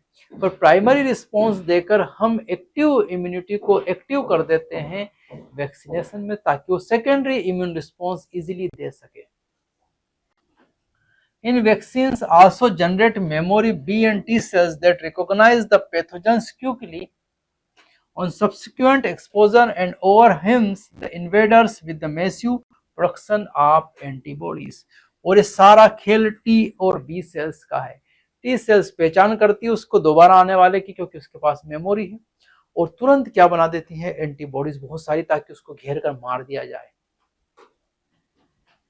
If a person is infected with some deadly microbes to which quickly immune response is required, if a person is infected with some deadly microbes, बहुत ही रेयरली मिलने वाला माइक्रोब्स, डेडली माइक्रोब्स के लिए infected हुई है, तो which quickly immune response is required in tetanus, we needed to directly injected the performed antibodies or antitoxins preparations containing antibodies to the toxins। Deadly microbes के लिए कुछ स्पेशल हमको पहले से तैयार रखनी पड़ती है एंटीबॉडीज। जैसे एक एग्जांपल यहाँ पर लिया है टिटेनस। तो ये टिटेनस डेडली माइक्रोब से कॉज होता है, और इसके लिए क्या होना चाहिए, परफॉर्म्ड एंटीबॉडीज, पहले से बनी हुई एंटीबॉडी डायरेक्ट उसमें क्या करते हैं, इंसर्ट करते हैं, जिसको हम नाम देते हैं एंटीटॉक्सिन्स। परफॉर्म्ड एंटीबॉडीज या उन्हीं को नाम दिया है एंटीटॉक्सिन्स, यूज्ड होती है किसके लिए, टिटेनस के लिए। वैसा ही एक और एग्जांपल लिया है, in case of snake bite, सांप ने काट लिया तो उसमें वीनम है, जहर है। The injections which is given to the patients contains performed antibody against the snake venom, और जहर के लिए अगेंस्ट वहां परफॉर्म्ड एंटीबॉडीज होगी, जिसे हम एंटी वीनम कहते हैं। क्या नाम दिया उसके लिए हमने, एंटी वीनम। यहाँ यूज करते हैं एंटी वेनम। वीनम के अगेंस्ट हम क्या देते हैं, परफॉर्म्ड एंटीबॉडीज या एंटी वीनम यूज करते हैं स्नेक बाइट्स पर हम। और ये डेडली माइक्रोब्स से है, दोनों के लिए हम अलग अलग यूज करते हैं। टिटेनस के लिए एंटीटॉक्सिन्स और स्नेक बाइट्स के लिए एंटीवेनम यूज करते हैं। This type of immunization is called passive immunization, और दोनों को हम पैसिव बोलते हैं, स्नेक बाइट वाले को, टिटेनस के, दोनों के केस में हम पैसिव इम्यूनाइजेशन कहते हैं। Recombinant DNA technology has allowed the production of antigenic polypeptides, antigenic polypeptides of pathogen in bacteria और ईस्ट। जो एंटीजेनिक पैथोजेंस है, उस एंटीजेनिक पैथोजेंस की एंटीजेनिक पॉलीपेप्टाइड्स हम बनाते हैं, उस किस टेक्नोलॉजी से बनाते हैं आज के समय में हम, रिकॉम्बिनेंट डीएनए टेक्नोलॉजी, जो कि बायोटेक्नोलॉजी का पार्ट है। उससे हम एंटीजेनिक प्रोटीन्स बनाते हैं पैथोजेंस का। किसमें तैयार करते हैं उसको, ईस्ट या बैक्टीरिया में उसका प्रिपरेशन करते हैं। Vaccines produced using this approach allow large scale production and hence greater availability for immunization। और इस टेक्निक से बनाते हैं जो हम क्या बनाते हैं, वैक्सीन्स, और वो वैक्सीन्स का प्रोडक्शन लार्ज स्केल पर कर सकते हैं, क्योंकि बायोटेक्नोलॉजी में हमने देखा जो भी प्रोडक्शन है वो लार्ज स्केल पर होता है। उससे हमने बनाई है रिकॉम्बिनेंट डीएनए टेक्नोलॉजी से एक वैक्सीन जिसका नाम है hepatitis B vaccines, produced from yeast, और ईस्ट से हमने हेपेटाइटिस बी वैक्सीन प्रोड्यूस्ड की है। अगला टॉपिक है हमारा एलर्जीज। क्या है एलर्जी, हमेशा हमको एलर्जी हो जाती है। जैसे आपने देखा कोई पेड़ के नीचे गया, अचानक फुंसी हो गई, खुजली चलने लगी, छींकने लगा, खांसने लगा, ये सब एलर्जी के सिम्टम्स है। क्या है allergy, The exaggerated response of the immune system to certain antigens present in the environment is called allergy।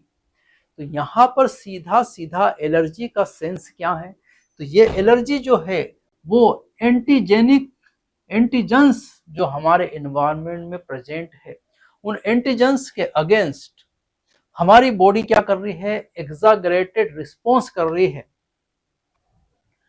तो एलर्जेंस जो हमारी बॉडी में प्रेजेंट है उनके अगेंस्ट, जो हमारी बॉडी है उसका इम्यून सिस्टम इन्वायरमेंट में प्रेजेंट एंटीजेंस के अगेंस्ट क्या करता है, एग्जागरेटेड रिस्पॉन्स देता है। क्या देता है, एग्जागरेटेड रिस्पॉन्स, मतलब और रिएक्ट कर जाता है। और जब और रिएक्ट करता है तो इससे हम क्या कहते हैं, एलर्जी। जैसे एग्जांपल से बात आपको स्पष्ट हो जाएगी कि अगर एक चोर एक दुकान से कुछ सामान चोरी करके भागा है, और जब लोग उसके पीछे गए तो चोर चोर की जगह उसको बोलने लग गया आतंकवादी आतंकवादी, और आर्मी को बुला लिया और उसकी घेराबंदी की, और उसको जब पकड़ा तो पाया कि वो क्या था, एक मामूली सा चोर। एक व्यक्ति पकड़ सकता था उसको, आर्मी बुलाने की कोई जरूरत नहीं थी। वैसे ही हमारी बॉडी में पैथोजन से एंटर हुआ है, लेकिन बॉडी उसके लिए हाइपर रिस्पॉन्स देती है, जबकि इतना रिस्पॉन्स की जरूरत नहीं है, और इसी को कहा जाता है एलर्जी। अगला टॉपिक है हमारा allergens. The substances to which such an immune response is produced are called allergens. Antibodies produced to these are of IgE type. और ऐसे substance, those substances to which such an immune response is produced are called allergens। और ऐसे substance जो बाहर से environment से आएंगे antigens के रूप में, जिसके लिए बॉडी रिस्पॉन्स देती है इम्यून, उन्हें हम क्या नाम देते हैं, allergens.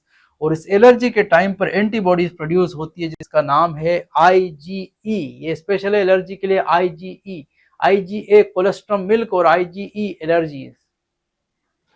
Common example of allergens are mites in dust, dust में माइट्स का प्रेजेंट होला। पोलन ग्रेन्स हम जानते ही हैं, प्लांट्स का मेल जो रिप्रोडक्ट मेल गैमेट्स है वो पोलन ग्रेन है। एंड एनिमल डेंडर्स, एनिमल्स के जो पार्ट्स हैं, एनिमल डेंडर्स जो है, ये सारे एग्जांपल है एलर्जेंस के। Symptoms, symptoms of allergic reaction include sneezing, watery eyes, sneezing छींकेगा, वाटरी आइज आंखों में पानी आ जाएगा, रनिंग नोज नाक बहने लग जाएगी सर्दी जैसी, और डिफिकल्ट इन ब्रीथिंग, उसको सांस लेने में भी दिक्कत आने लगेगी। ये कॉमन सिम्टम्स है एलर्जी के। Allergy is due to the release of chemicals like histamines and serotonin from the mast sales.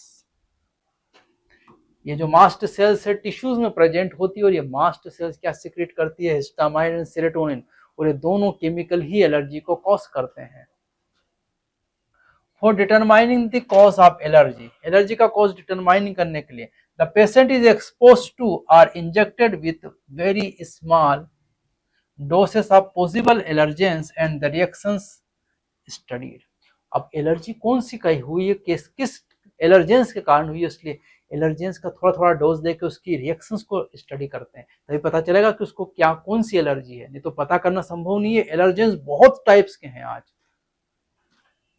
The use of drugs like antihistamine, adrenaline and steroids quickly reduces the symptoms of allergy. तो ऐसी drugs जो allergy को reduce करते हैं वो कौन कौन सी है, एंटीहिस्टामाइन क्योंकि हिस्टामिन सीक्रेट हुआ है, एड्रेनलिन और स्टेरॉइड्स, ये सब एलर्जीज में रिएक्शंस को कम कर देते हैं। जैसे हम सिट्रेजिन गोली लेते हैं उसमें यही सब होता है।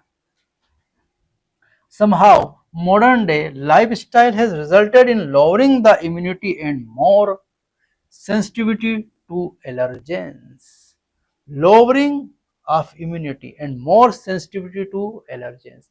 तो आज की हमारी जो लाइफ स्टाइल है उससे इम्यूनिटी तो डिक्रीज हो रही है और एलर्जीज बढ़ती जा रही है, एलर्जेंस के लिए अगेंस्ट बॉडी रिस्पॉन्स ज्यादा कर रही है।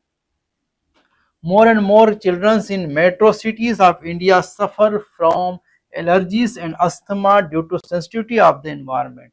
और cities के लोग बहुत परेशान हैं इस एलर्जी के कारण, दिन पर दिन बढ़ते जा रहे हैं। Yes, this could be because of the protected environment provided early in the life।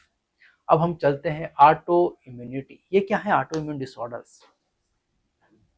Memory based acquired immune evolved in higher vertebrates based on the ability to differentiate foreign organism pathogens from self cells। तो हम जानते हैं T lymphocytes में वो capacity है जिससे वो differentiate करता है सेल्फ और अदर्स में, अपने और पराये का भेद करने की जो क्षमता है वो टी मेमोरी सेल्स में प्रेजेंट है। While we still do not understand the basis of this, two corollaries of this ability have to be understood। One, higher vertebrates can distinguish foreign molecules as well as foreign organisms. Most of the experimental immunology deals with this aspect. और ये सब based है T पर ही सारी बातें कही है कि वो खुद की और दूसरी सेल्स में डिफरेंशिएट करने की एबिलिटी रखता है. Two, sometimes due to genetics and other unknown reasons, the body attacks self cells. Two, sometimes, first और सेकेंड. कभी कभार दो कारणों से, पहला कारण हो सकता है जेनेटिक और दूसरा कारण हो सकता है अदर अननोन कारण. The body attacks self cells. This result in damage to the body and is called autoimmune disease. और दो कारणों से, या तो जेनेटिक कारण हो सकता है या अननोन रीजन है जिसका कारण अभी मालूम नहीं है. इसके कारण बॉडी अपनी ही सेल्स को डिस्ट्रॉय करने लग जाती है. जो सैनिक रक्षा कर रहा था वो भक्षक बन गया. रक्षक भक्षक बन जाए तो उसे कहा जाता है ऑटो इम्यून डिसऑर्डर्स. और इसी का एग्जाम्पल है rheumatoid arthritis which affects many people in our society in autoimmune diseases. और रूमेटॉइड आर्थराइटिस इसका एग्जाम्पल है ऑटो इम्यून डिसऑर्डर्स का. आगे चलें, immune system in the body. हमारी बॉडी में इम्यून सिस्टम कैसे काम करता है उसको देखते हैं अब यहाँ. The human immune system consist of lymphoid organs, tissue, cells and soluble molecules like antibodies. किस किस से बना हुआ है? Lymphoid organs. लिम्फोइड ऑर्गन्स जिसकी हम लिस्ट आगे देखेंगे. Tissues, cells and soluble antibodies. Tissue, cells और सोल्यूबल एंटीबॉडीज, इन सब से हमारा इम्यून सिस्टम बना हुआ है. Immune system is unique in the sense that it recognizes foreign antigens, respond to these and remember them. हमारा इम्यून सिस्टम बहुत स्पेसिफिक है क्योंकि वो फॉरेन ऑर्गेनिज्म सब एंटीजेंस को क्या करता है? रिस्पॉन्ड करता है, उनके अगेंस्ट लड़ाई लड़ता है, उनको डिस्ट्रॉय करता है, उनको याद भी रखता है कि आगे अगर ये आया तो कैसे मारना है इसको.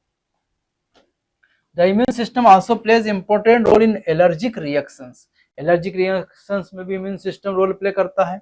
ऑटो इम्यून डिसऑर्डर जो अभी पढ़ा उनमें भी रोल प्ले करता है. ऑर्गन ट्रांसप्लांटेशन में टी लिम्फोसाइट्स वो भी रोल प्ले करता है. लिम्फोइड ऑर्गन जो पहला पार्ट देखा हमने लिम्फेटिक सिस्टम में.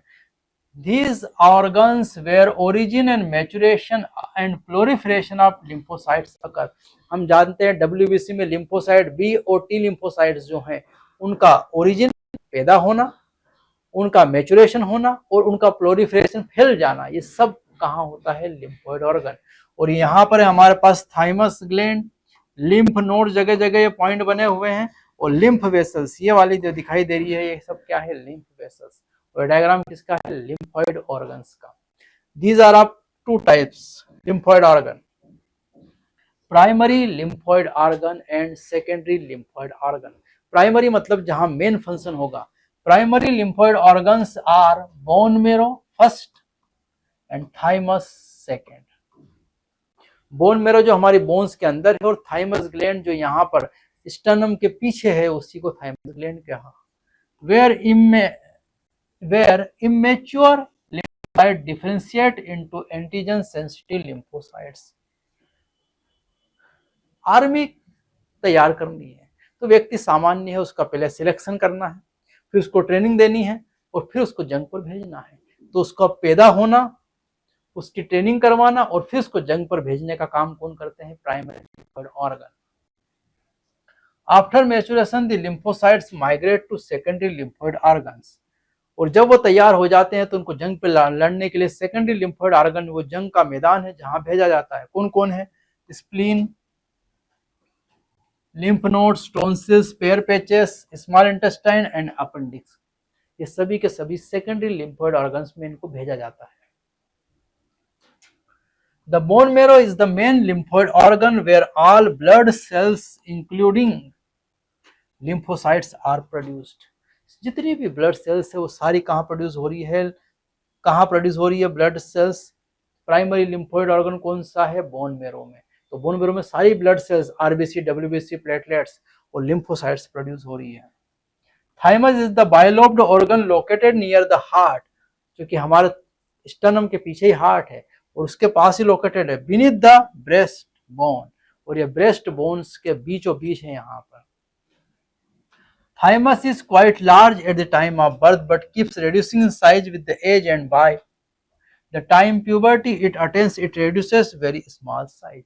और थाइमस ग्लैंड्स बच्चों में बड़ी होती है साइज में, और जैसे जैसे उम्र बढ़ती जाती है इसका साइज डिक्रीज हो जाता है, और साइज डिक्रीज हो रहा है इसीलिए हमारी इम्यूनिटी लगातार डिक्रीज होती जाती है. Both bone marrow and thymus provides microenvironment for the development and maturation of T lymphocytes. तो ध्यान रखना बी लिम्फोसाइट्स का प्रोडक्शन और मैचुरेशन दोनों होता है कहां पर? बोन मेरो में, बी लिम्फोसाइट्स का. लेकिन टी लिम्फोसाइट्स का प्रोडक्शन होता है बोन मेरो और मैचुरेशन होता है थाइमस ग्लैंड. लेकिन ये क्वेश्चन भी पूछा गया ये वाला पॉइंट्स कि बोन मेरो और thymus provide micro environment for the development and maturation of T lymphocytes. Micro environment तो दोनों देते हैं, बोन मेरो और थाइमस, लेकिन एक्चुअली में मैचुरेशन कहाँ होगा? थाइमस ग्लैंड में ही होगा टी लिम्फोसाइट्स का. और बी का तो दोनों का काम कहाँ होगा? बोन मेरो में ही.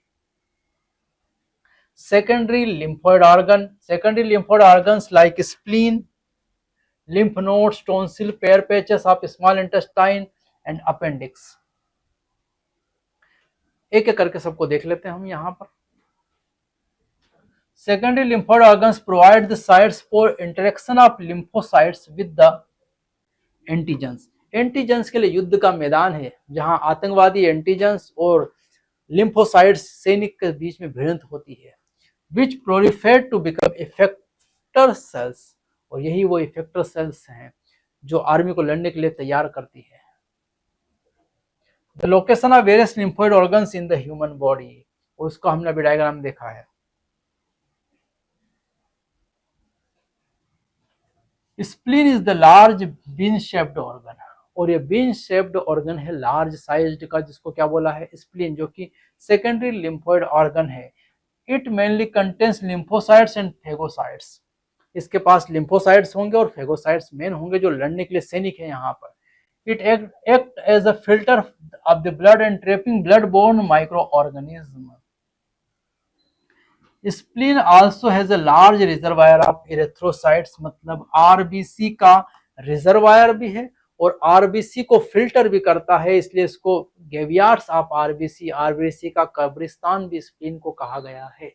और ये क्या करती है? ये ट्रैपिंग करती है ब्लड बोर्न माइक्रो ऑर्गेनिज्म को, ट्रैप कर लेती है, उनको जाने नहीं देती ब्लड में. ये सारा काम, फिल्ट्रेशन का काम कौन करता है? Spleen. Spleen large bean shaped organ है, सिंगल होगा केवल ये.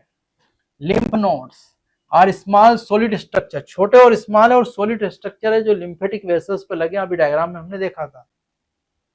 Located at different points along the lymphatic system, और लिम्फेटिक सिस्टम के साथ ये अलग अलग पॉइंट्स पर क्या है? Present. Lymph node serves to trap the microorganism और other antigens which happens to get into the lymph and tissue fluid. तो लिम्फ और टिश्यू फ्लूइड में जो माइक्रोऑर्गेनिज्म है उनको ट्रैप करती है और उनको चुन चुनकर मार देती है. ब्लड में ट्रैप करने का काम स्प्लीन का, और टिश्यू फ्लूइड और लिम्फ में इनको ट्रैप करने का काम किसका है? लिम्फ नोड्स का. दोनों का काम एक जैसा ही है यहाँ पर. Antigen trapped in the lymph nodes are responsible for the activation of lymphocytes present there and cause the immune response. और जब ट्रैप कर लेती है तो फिर वहां प्रेजेंट लिम्फोसाइट एक्टिव हो जाते हैं, उसको मार देते हैं वहां पर. There is lymphoid tissue also located within the lining of major tracts. Respiratory tract, digestive tract and urinogenital tract are called mucosa associated lymphoid tissue MALT. It consists of 50% of the lymphoid tissue in the body. सबसे ज्यादा lymphoid tissue जो है 50% वो है malt. और ये malt वहीं होगा जहां खतरा सबसे ज्यादा है. जैसे हमारे देश में सबसे ज्यादा आर्मी कहाँ लगी है? जम्मू कश्मीर में, जो कि पाकिस्तान घुसपैठ करता रहता है. वैसे ही सबसे ज्यादा हमारे पास यहाँ पर lymphoid tissue लगाए गए हैं माल्ट. कहाँ लगाया गया है? रेस्पिरेटरी सिस्टम, क्योंकि लगातार श्वसन कर रहे हैं हम, रेस्पिरेशन. डाइजेस्टिव सिस्टम, लगातार खाना खा रहे हैं हम. यूरिनोजेनिटल डक्ट, यूरिन पास कर रहे हैं, और स्पर्म और ओम का प्रोडक्शन लगातार चल रहा है. इसीलिए इन जगहों पर सबसे ज्यादा आर्मी, मतलब म्यूकोसा एसोसिएटेड लिम्फोइड टिश्यू यहाँ पर लगाए गए हैं. इसके अलावा जो हमारे लिम्फोइड ऑर्गन्स थे सेकेंडरी में, यहाँ पर टोन्सिल्स गले में होता है, पेयर पेचेस जो हैं ये स्मॉल इंटेस्टाइन में होता है, और अपेंडिक्स ये हमारी लार्ज इंटेस्टाइन का एंड पार्ट है अपेंडिक्स, और इसमें अपेंडिक्स का ऑपरेशन भी होता है, इसको बाहर भी निकाला जाता है। अपेंडिक्स अब वेस्टिजियल ऑर्गन हो चुका हमारी बॉडी में। तो ये हमने चैप्टर को यहाँ पर क्या कर लिया है, कंप्लीट। नेक्स्ट चैप्टर के साथ फिर हम मिलेंगे। Thank you.